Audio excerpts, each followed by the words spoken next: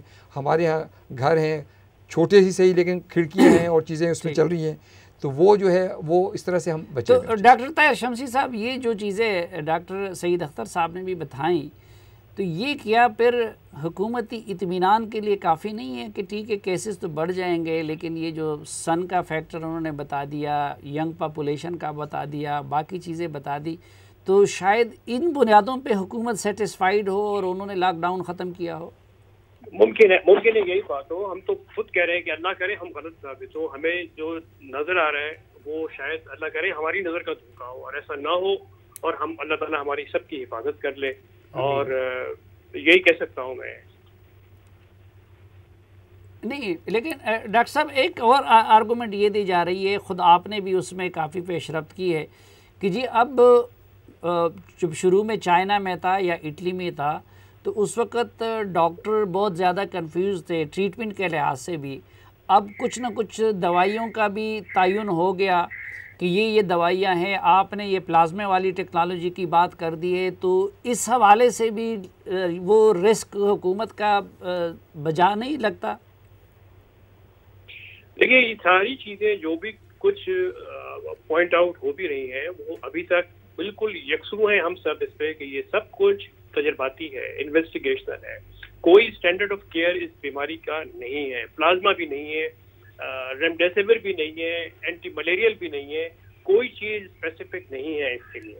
Vaccine نہیں ہے اس کے لیے. جب کوئی چیز نہیں ہے تو تجرباتی چیزوں کے اوپر تکیہ کر کے اور اتنی بڑی اسٹریٹجیز بنا لینا، فیصلے کر لینا، یہ بہت ہی حوصلے کی بات ہے جو ہماری حکومت نے کیا.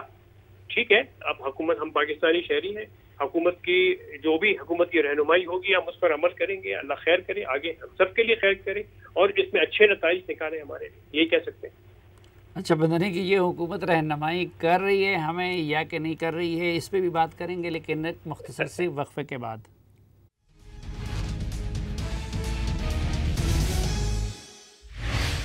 جی ڈاکٹر طاہر شمسی صاحب، ایک تو اپنا آپ کا جو پلازما کا ایکسپیرینس تھا اس کے بارے میں بتائیے کہ وہ کس مرحلے میں ہیں اور اس میں کیا لوگ کس حد تک آپ کے ساتھ تعاون کر سکتے ہیں، اس کی کیا شکل ہو سکتی ہے؟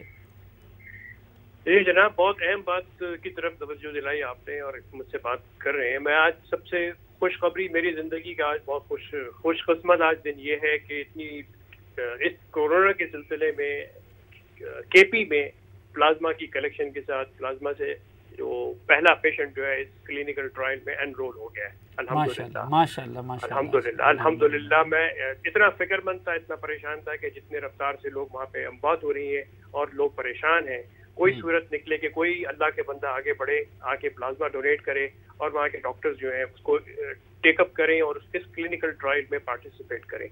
اچھا، پورے ملک میں الحمدللہ اب پشاور سے لے کے کراچی تک اس وقت 5 جگہوں پہ یہ کلینکل ٹرائل شروع ہو چکا ہے پیسیو امیونائزیشن کا پلازما کے استعمال سے، اور ابھی تک جو پہلا پیشنٹ ہے ہمارا وہ گھر جا چکا ہے الحمدللہ. یہ کہاں پہ؟ یہ خیبر پختونخوا کی بات آپ کر رہے ہیں؟ نہیں، اب میں پورے پاکستان کی بات کر رہا ہوں. کراچی میں جو پہلا پیشنٹ تھا الحمدللہ وہ ڈسچارج ہو کے گھر چلا گیا، اور دوسرا پیشنٹ جو وینٹیلیٹر پہ تھا وہ آف وینٹیلیٹر ہو گیا، اس کو بھی تقریباً وینٹیلیٹر سے آف ہوئے 4-5 دن ہو گئے آج. تو یہ بہرحال اس کے باوجود یہ ایک حوصلہ افزا چیزیں ہیں جو سامنے آ رہی ہیں، لیکن پھر میں وہی کہوں گا کہ یہ انویسٹیگیشن علاج ہے جو ہم آپ کے پروگرام کے توسط سے جو اپیل کریں گے پورے ملک کے ان لوگوں سے جو کورونا سے ریکور ہو چکے ہیں کہ پلیز کم فارورڈ اور اپنا جو پلازما ہے وہ ڈونیٹ کیجیے. آپ کو پلازما ڈونیٹ کرنے کے لیے کراچی آنے کی ضرورت نہیں ہے. آپ پشاور کے رہنے والے اگر ہیں، کوہاٹ کے رہنے والے ہیں، مردان کے رہنے والے ہیں، پشاور تک آنے کی تکلیف کرنی پڑے گی یا ان سے رابطہ کر کے حیات آباد میڈیکل کمپلیکس والوں سے وہ آپ کو ٹرانسپورٹ کا بھی انتظام کروا دیں گے. آ کے پلازما ڈونیٹ کیجیے. آپ اسلام آباد کے رہنے والے ہیں، پمس میں آ کے ڈونیٹ کیجیے. پنڈی کے رہنے والے ہیں، پنڈی میں Rawal Pindi institute of urology میں اپنا پلازما ڈونیٹ کیجیے. تو کسی بھی شہر کے ہیں آپ اپنے سینٹر میں ڈونیٹ کیجیے. اچھا ڈاکٹر صاحب، پہلے تو میں آپ کی اس اپیل میں اپنی آواز شامل کرتے ہوئے پوری قوم سے اور تمام دیکھنے والوں سے التجا کرتا ہوں، ان کے آگے جولی پھیلاتے ہیں کہ یہ ثواب کا کام ہے، یہ اجر کا کام ہے، اور اگر کسی بندے کو اللہ نے صحت یاب کر لیا ہے کرونا سے تو میرے خیال میں اللہ تعالیٰ کے شکر کا بھی اس سے بہتر کوئی طریقہ نہیں ہو سکتا کہ آپ اپنا پلازما ڈونیٹ کر کے اپنے جیسے کسی اور انسان کی زندگی بچا لیں۔ تو ڈاکٹر صاحب کی اپیل پہ ہمیں امید ہے کہ پوری پاکستانی قوم اور وہ لوگ جو صحت یاب ہوئے ہیں وہ لبیک کہیں گے۔ لیکن ڈاکٹر صاحب ایک جو مجھے سے اس حوالے سے ان پڑھ لوگ ہیں، ذرا ان کے لیے سمجھا دیجئے کہ یہ ٹریٹمنٹ کیا ہوتا ہے، اور پلازما ڈونیٹ کرنے کا یعنی بلڈ ڈونیشن جیسی کوئی چیز ہوتی ہے، یعنی کچھ لوگ یہ بھی نہیں سمجھتے کہ بھئی یہ کوئی شاید خدا نہ خواستہ گردے یا اس جیسے ڈونیشن کا کوئی کام ہے، تو یہ جو پلازما اور اس کی ڈونیشن کو بھی آپ ذرا ڈیفائن کر لیجیے۔ جی میں کر دیتا ہوں۔ اچھا جی، پلازما کی ڈونیشن بلڈ ڈونیشن نہیں ہے، آپ کی خون، آپ کے جسم سے خون کی بوتل نہیں نکالی جائے گی، ایک مشین کے ذریعے آپ کا بلڈ اس مشین میں جائے گا، اس میں سے جو پانی ہے خون کا اس کو الگ کر کے ایک بیگ میں ڈال دے گا، اور بچا ہوا سارا آپ کا خون آپ کے جسم میں واپس چلا جائے گا۔ تو اس طریقے سے یہ تقریباً 40 منٹ سے لے کے 1 گھنٹے کے درمیان یہ پلازما کی کلیکشن کا کام مکمل ہو جاتا ہے، اور آپ جو ہے چلتے ہوئے ہنستے کھیلتے گھر چلے جاتے ہیں۔ اچھا، اس میں اس بندے کے لیے خطرے کی کوئی بات نہیں ہے جس طرح بلڈ دیتے وقت؟ کوئی خطرے کی بات نہیں، کوئی کمزوری نہیں ہوتی، جتنا ہم پلازما نکالتے ہیں اتنا ہی والیوم، اتنا ہی پانی آپ کے جسم میں ریپلیس کر دیتے ہیں، ڈرپ کے ذریعے پورا آپ کے جسم میں واپس ڈال دیتے ہیں۔ اس کے بعد اچھی بات یہ ہے کہ یہ ہر 1 ہفتے کے بعد آپ ڈونیٹ کرتے چلے جاتے ہیں، 4 سے 5 دفعہ آپ ڈونیٹ کر سکتے ہیں 1 ہفتے کے فرق سے، اپنے آپ کو کوئی نقصان پہنچائے بغیر۔ ہر دفعہ جب آپ 1 دفعہ پلازما ڈونیٹ کریں گے 2 افراد کی جان بچے گی، اگر آپ نے 4 دفعہ ڈونیٹ کر دیا 8 لوگوں کی جان بچائیں گے آپ۔ میں ڈاکٹر صاحب ایک منٹ یہ قطع کلام میں، ڈاکٹر سعید صاحب آپ ایگری کرتے ہیں؟ اور آپ بھی ڈونیشن کے بارے میں؟ میں بالکل اس سے 200% ایگری کرتا ہوں۔ دیکھیں جیسے پہلی بات ہوئی، ہمارے پاس کوئی چوائس ہی کوئی نہیں ہے، تو یہ ایک امید کی کرن ہے، ایون دو یہ ایکسپیریمنٹل ہے، یہ ہمیں پتہ ہونا چاہیے، ڈاکٹر صاحب نے بھی یہ بات کہی، لیکن میں سمجھتا ہوں کہ یہ بڑی امپورٹنٹ ٹول ہے، چونکہ ہم ان حالات میں ہیں کہ ایک امید کی کرن ہمارے ہاتھ میں ہے، تو اس کو ہمیں بالکل اس کو کرنا چاہیے، اور ہول ہارٹیڈلی ہر آدمی جو یہ اس بیماری سے گزر چکا ہے، چونکہ وہ خود اس تکلیف سے گزر چکا ہے اور اللہ رب العزت نے اس کو ایک نئی زندگی دی ہے، تو میں سمجھتا ہوں کہ یہ آلموسٹ یہ اپنی جان کا صدقہ ہے یہ کہ دوسروں کی جان بچانے میں وہ ہیلپ کریں۔ ٹھیک جی، ڈاکٹر طاہر شمسی صاحب جی آپ اپنی بات کنٹینیو کر لیجیے، اور ایک یہ طریقہ علاج کو بھی اگر تھوڑا سا ہم جیسے عام لوگوں کے لیے آپ ایکسپلین کر سکتے ہیں تو کائنڈلی ہمیں بھی سمجھا دیجیے کہ یہ پلازما کا کیا طریقہ۔ جی اچھا جی، اصل میں یہ لوگ جو ریکور ہو جاتے ہیں اس لیے ریکور ہوتے ہیں کہ ان کے جو امیون سسٹم ہے، قوت مدافعت کا نظام ہے، اس نے اپنے اندر اینٹی باڈیز بنا لی، کچھ پروٹینز بنا لی جو IgG اینٹی باڈی کہلاتی ہے۔ IgG اینٹی باڈی اس میں دیکھا یہ گیا ہے کہ جن میں بن جاتی ہے اس میں جو وائرس ہے وہ انیکٹیویٹ ہو جاتا ہے، نیوٹرلائز ہو جاتا ہے، اور اس کے جسم سے، مریض کے جسم سے غائب ہو جاتا ہے، اسی لیے PCR پہ اس کی رپورٹ نیگیٹو آ جاتی ہے۔ تو یہ اینٹی باڈی جو IgG اینٹی باڈی ہے، یہ ایسے کسی شخص کے جسم میں جب ہم پلازما کی صورت میں ڈالتے ہیں جو زیادہ شدت سے بیمار ہو یا وینٹیلیٹر پہ جانے والا ہو، تو اس کے جسم میں جا کے یہ اینٹی باڈی وائرس کو انیکٹیویٹ کرنے کی کوشش کرتی ہے، نیوٹرلائز کرنے کی کوشش کرتی ہے، اور مریض کے جسم میں جو ڈیمیج ہو چکا ہوتا ہے اس مریض کے جسم کو یہ ٹائم مل جاتا ہے وائرس کے کنٹرول میں آنے کے بعد کہ وہ ریکوری کی طرف چلا جاتا ہے۔ ہمارا بنیادی مقصد اس کلینکل ٹرائل میں یہ دیکھنا ہے کہ پلازما اگر ہم ایسے لوگوں کو دے دیں جن کا سانس بہت شدت سے خراب ہونا شروع ہو جائے لیکن وینٹیلیٹر پہ نہ گئے ہوں، تو ہم کتنے فیصد لوگوں کو وینٹیلیٹر پہ جانے سے روک سکتے ہیں، یہ ہمارا بنیادی مقصد ہے۔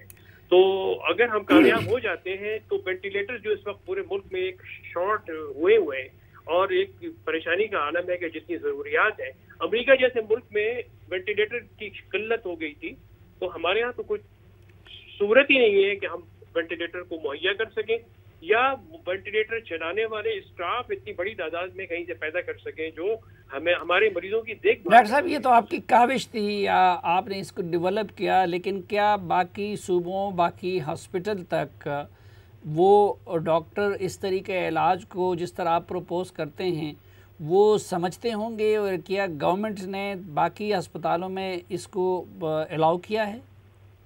دیکھیے 2 مہینے پہلے یہ میں نے بات کرنی شروع کی تھی پوری دنیا کے سامنے کہ بھائی ایگریسو امیونائزیشن یہ میرا بنایا ہوا طریقہ نہیں ہے، یہ 125 سال سے مختلف اوقات میں ایپیڈیمکس میں استعمال ہوتا رہا ہے. یہ جب ہم سب یہ کہہ رہے ہیں کہ کورونا کا علاج نہیں ہے تو کورونا کے لیے ہم ایگریسو امیونائزیشن کیوں نہیں کرتے؟ تو میری یہ خوش قسمتی کہ دنیا کے بہت سے ممالک میں میری طرح سے آواز اٹھانے والے آ گئے اور انہوں نے اپنے اپنے ملکوں میں جلدی یہ اپروول کروا لیے اور وہاں پہ یہ کلینکل ٹرائل سٹارٹ ہو گئے. امریکہ میں 1500 اسپتالوں میں کلینکل ٹرائل شروع ہو گیا ہے. ٹھیک 600 سے زیادہ افراد جو ہیں اب تک ٹریٹ ہو چکے ہیں. پاکستان میں اب 2 مہینے کے بعد لوگوں نے کچھ سننا اور سمجھنا شروع کیا ہے. ابھی بھی بہت سارے لوگ ہیں جو کہتے ہیں کہ نہیں یہ سب بکواس ہے، کچھ نہیں ہو سکتا، اس سے کچھ نہیں ہوگا. لیکن اس کے باوجود 8 ہاسپٹلز ہیں جو کلینکل ٹرائل میں حصہ لینے کا انہوں نے شروع کر دیا ہے، ہمارے ساتھ شامل ہو رہے ہیں. پیپر ورک ان کا کمپلیٹ ہو گیا ہے. مجھے یہاں پر لوگوں کو سمجھانے میں تقریباً 1.5 مہینہ لگا، اس کے بعد جا کے سمجھ میں آئے، لیکن شروع ہو گیا ہے. چلو کوئی بات نہیں، شروع ہو گیا. اللہ تعالیٰ خیر کرے. جس نیت کے ساتھ یہ شروع کیا گیا ہے اللہ تعالیٰ اس نیت کو قبول کرے اور ہمارے پاکستانی بہن بھائیوں کی جانیں بچانے کی جو ہماری کاوش ہے وہ اللہ تعالیٰ ہمارے اس کام میں برکت ڈالے اور لوگوں کی جانیں بچائیں. آمین. ڈاکٹر سعید صاحب، یہ جو کچھ میڈیسن، ایک تو ہائیڈروکلوروکوین کے بارے میں بات ہو رہی تھی پہلے، اس کو اب جو امریکہ میں ایک دوائی ایجاد کی ہے جس کو جاپان نے بھی اپروو کر لیا، جی، تو یہ کیا یعنی کون سی میڈیسن کے بارے میں تو ابھی بہت lately New England Journal of Medicine جو کہ سمجھ لیں کہ ہارورڈ سے چھپتا ہے، اس میں بڑا کلیئر ڈیٹا آ رہا ہے ملٹی سینٹر اسٹڈیز کا کہ اس کی کوئی بہت ایفیکیسی نہیں ہے. تو اس میں یہ بھی دیکھا گیا کہ جو لوگ کلوروکوین ٹریٹمنٹ پہ تھے وہ وینٹیلیشن پہ یا وینٹیلیٹرز پہ بڑے پرولونگڈ ان کی لائف ہو گئی. تو وہ بالکل کوئی افیکٹو ٹریٹمنٹ نہیں ہے. ریمڈیسیویر ایک بڑی پرومسنگ دوائی ہے لیکن ابھی بہت ارلی ان دا گیم ہے ہم اس کی سائنٹیفک ریزلٹس کو آبٹین کرنے کے اندر. لیکن میں سمجھتا ہوں کہ ملٹیپل اور ڈفرینٹ مونوکلونل اینٹی باڈیز کا ایکسپیریمنٹ ہو رہا ہے کہ جس میں کہ کچھ نہ کچھ چیز نکل کے سامنے آئے گی انشاءاللہ. لیکن کمنگ بیک جو اس کا ہمارے جیسے لوگوں کو جو سولوشن ہے نا وہ بالکل پریونشن ہے. اور دوسرا آپ کی بات کو میں وہ جو جو ہم کر رہے تھے کہ کیا یہ جو گورنمنٹ نے کھولنے کا فیصلہ کیا ہے، میں بالکل یعنی شمسی صاحب نے اس کو بہت پولائٹلی کہا، میں ذرا سختی سے یہ بات کہنا چاہتا ہوں کہ یہ وہ ایبسلوٹلی رانگ ڈیسیجن ہے.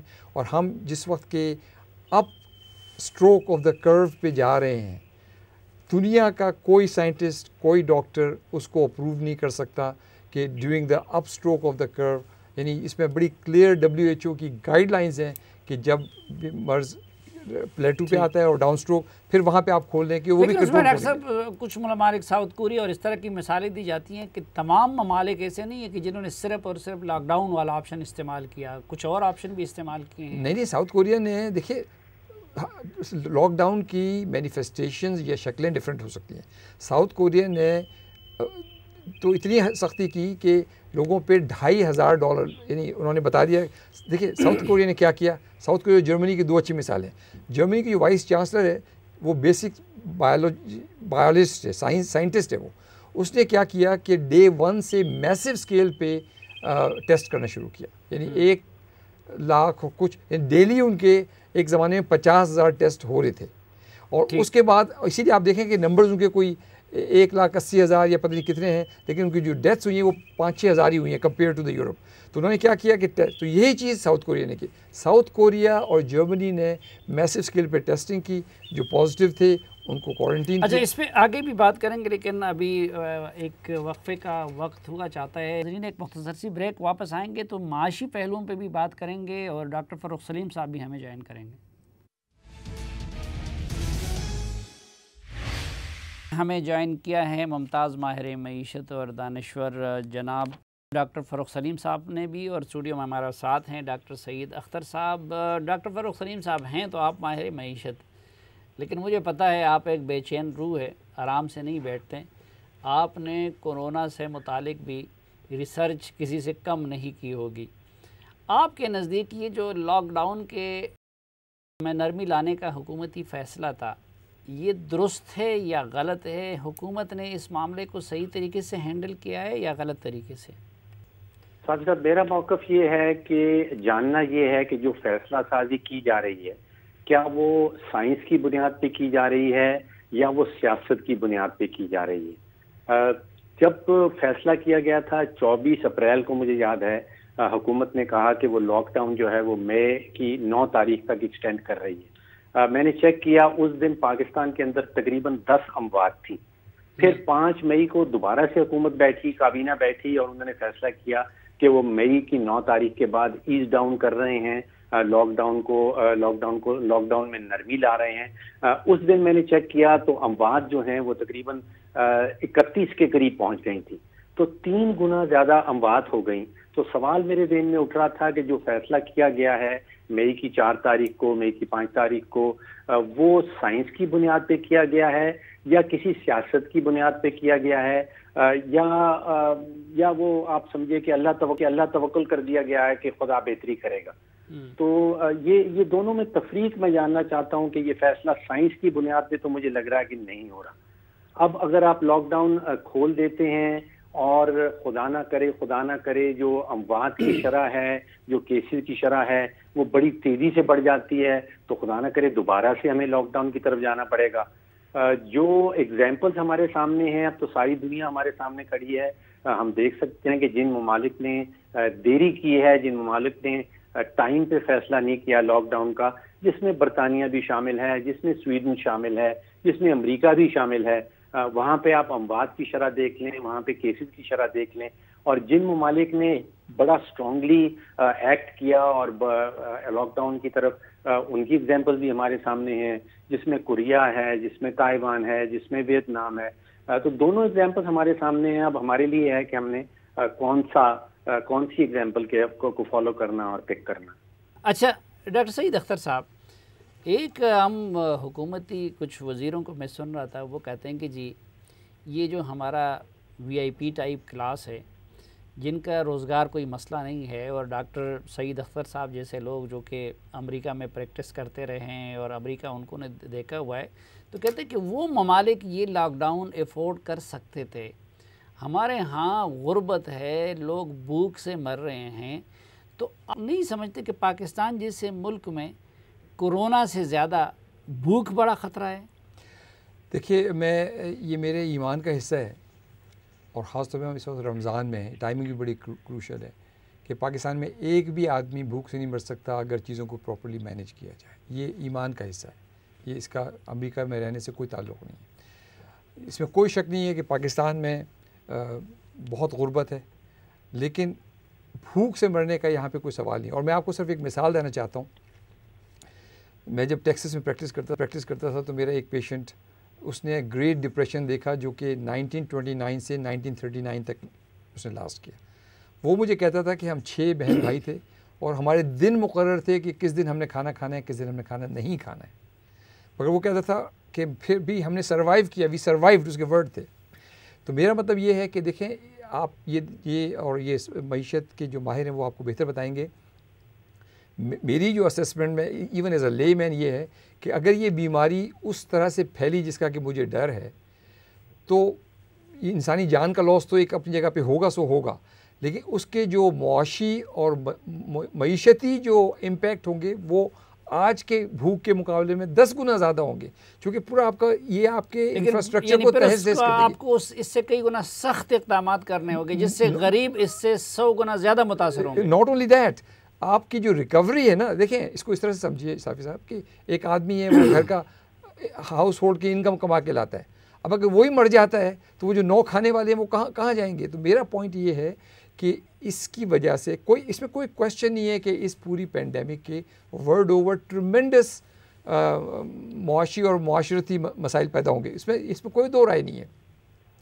مگر میں یہ کہہ رہا ہوں کہ لاک ڈاؤن کر کے تھوڑا کم کھا کے ایک طرح ساتھ رہ کے ہم اگر اس کو اس پوائنٹ پہ، اور دیکھیں وائرس کا اپنا ایک بایولوجیکل سائیکل ہے جو ہمیں پتہ ہے کہ اب it's coming towards the tail end, یہ دنیا سے نظر آ رہا ہے ہمیں. تو اگر ہم 4-6 ہفتے اور تھوڑا سا برداشت کر لیں اس کو. نہیں، وہ تو میری اپنی بھی رائے یہ ہے کہ شاید ہم ایک عامیانہ رائے ہے کہ غربت اور بھوک کو ایک دوسرے کے ساتھ خلط مت کرتے. پاکستان میں غربت انتہا کی حد تک ہے، لیکن جو ہمارا معاشرتی کلچر ہے شاید اس میں بھوک سے کوئی کسی کو مرنے نہ دے. لیکن ڈاکٹر فروخ سلیم صاحب، ہم اس سے زیادہ لاک ڈاؤن افورڈ کر سکتے تھے جتنی حکومت نے کی؟ دیکھیے صافی صاحب، ایک تو جو چوائس دی جا رہی ہے کہ کیا اپنے جان کو بچانا ہے یا آمدن کو بچانا ہے، یہ چوائس غلط دی جا رہی ہے. ہم نے دونوں چیزوں کو بچانا ہے. یوگینڈا آپ دیکھیے افریقہ کا ملک ہے، ہم سے بھی بہت زیادہ غربت ہے. اس کے صدر نے کچھ دیر پہلے تقریر کی ہے اور وہ یہ کہتے ہیں کہ جب جنگ کا زمانہ ہوتا ہے تو کیا آپ سوچتے ہیں کہ ہم نے گھر سے باہر نکلنا ہے؟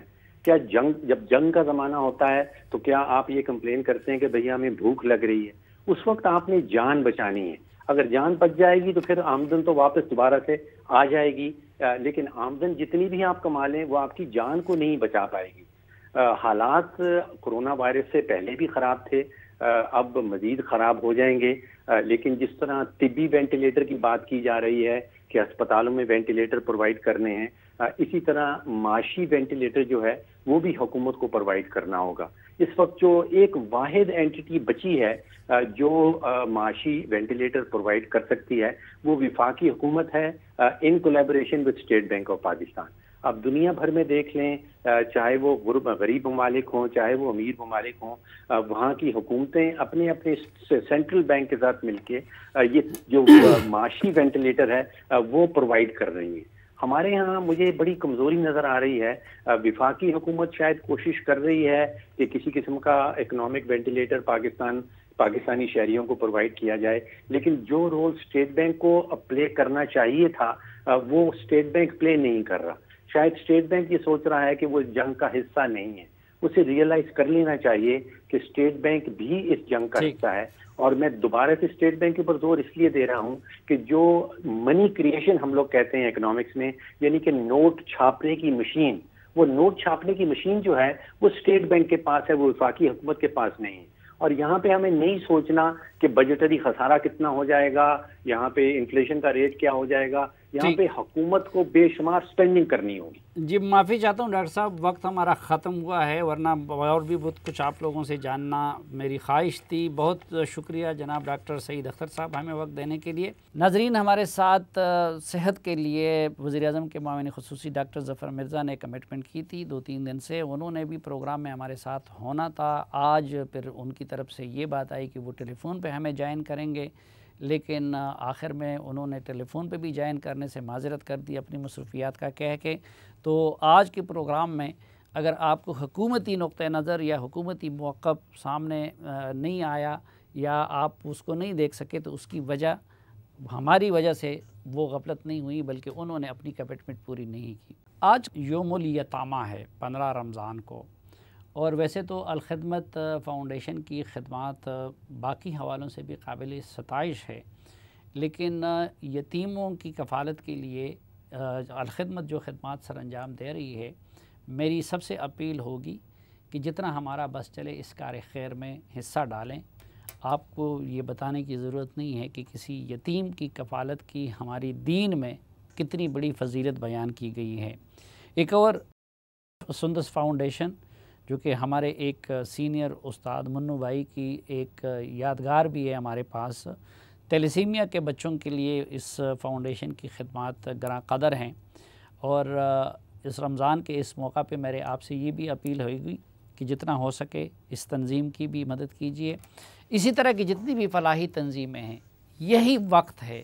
ایک طرف رمضان کا مہینہ جو کہا جاتا ہے کہ نیکیوں کے لوٹ کا مہینہ ہے، اور دوسری طرف یہ وبا جو آئی ہوئی ہے، تو یہ دونوں چیزیں تقاضا کرتی ہے کہ ہمارے صاحب ثروت لوگ ماضی سے بڑھ کے، اور میں کہتا ہوں کہ اپنی استطاعت سے بڑھ کے جتنا جو کچھ ہو سکتا ہے اس وقت اپنے قوم کے غریبوں، مظلوموں، ناداروں اور بھوک اور بیماریوں کے شکار لوگوں کی مدد کرے. اس دعا کے ساتھ کہ آپ جہاں بھی رہیں خوش رہیں اور اللہ کی حفاظت میں رہیں، آج کے اس جرگے سے اجازت چاہتا ہوں. اللہ حافظ.